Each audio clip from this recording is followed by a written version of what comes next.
Mari berbahasa bangsa Indonesia. Pergi ke taman bunga untuk berfoto. Jangan lupa untuk memotret sedap malam. Sebelum saya memulai pidato, izinkanlah saya untuk mengucapkan salam. Selamat pagi. Salam sejahtera untuk kita semua.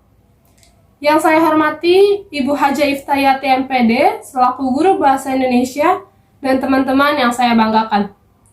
Terlebih dahulu, marilah kita panjatkan puji dan syukur kehadirat Tuhan Yang Maha Esa, karena atas berkat dan karunia-Nya kita masih diberikan kesehatan pada hari ini.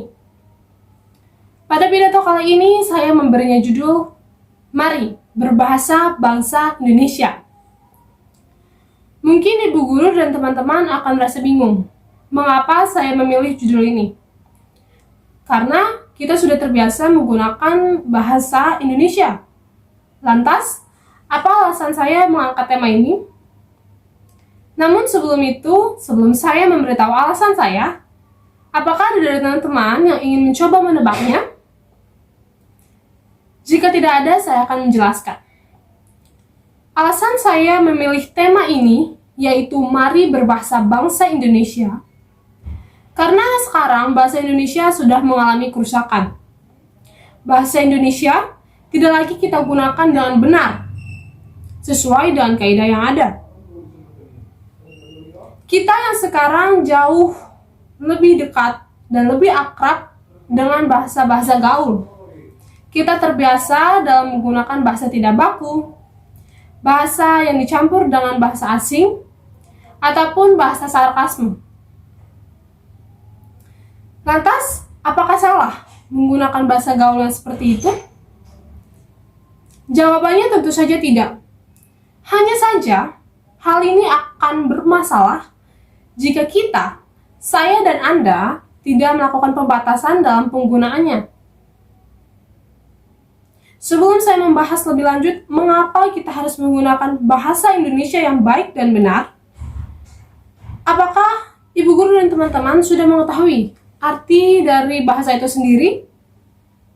Ya, bahasa diambil dari KBBI, artinya adalah suatu sistem bunyi yang digunakan oleh sekelompok masyarakat dalam berinteraksi, dalam bekerja sama, dan untuk mengemukakan identitasnya.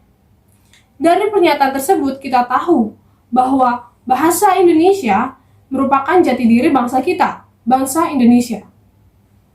Sedangkan bahasa gaul artinya adalah sejumlah kata yang memiliki arti unik dan juga dapat bertentangan dengan bahasa dengan arti yang selama ini kita tahu. Sekarang apa hubungan kedua pengertian ini? Kita beri contoh saja agar lebih mudah. Misalnya jika kita menggunakan bahasa tidak baku dalam keseharian, mungkin perlahan-lahan kita mulai lupa menggunakan bahasa Indonesia yang baik dan benar. Namun, dalam jangka panjang bisa saja kita mulai melupakan bahasa kita sendiri, bahasa Indonesia yang sebenarnya.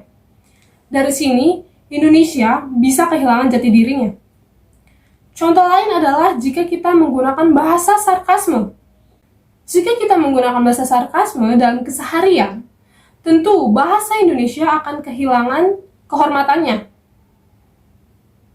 Bahasa Indonesia tidak lagi dipandang sebagai bahasa yang sopan dan santun, tapi justru mengarah kepada hal yang tidak baik.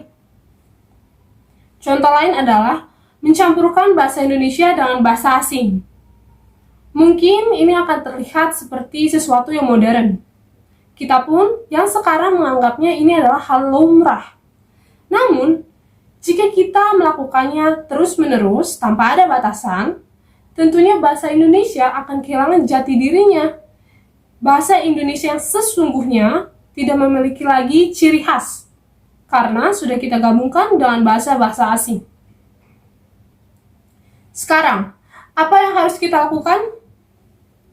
Tentu saja yang harus kita lakukan adalah membiasakan menggunakan bahasa Indonesia yang baik dan benar. Baik artinya kita gunakan dalam situasi yang tepat, dan benar artinya kita gunakan sesuai dengan kaidah yang ada. Mungkin hal ini akan terasa sulit, wajar, karena dalam keseharian kita lebih sering menggunakan bahasa tidak baku, bahasa sarkasme, ataupun pencampuran bahasa dengan bahasa asing. Tapi kita harus mengerti, jangan sampai karena kebiasaan buruk kita menjadi kehilangan jati diri bangsa kita.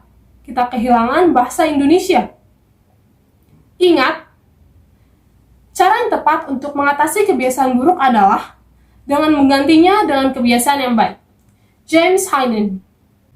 Jadi, yuk kita menggunakan bahasa Indonesia yang baik dan benar. Dimulai dari kita, dimulai dari saya, dan kamu. Akhir kata, pergi berlibur ke Taman Mini, sambil bergandeng dengan kekasih.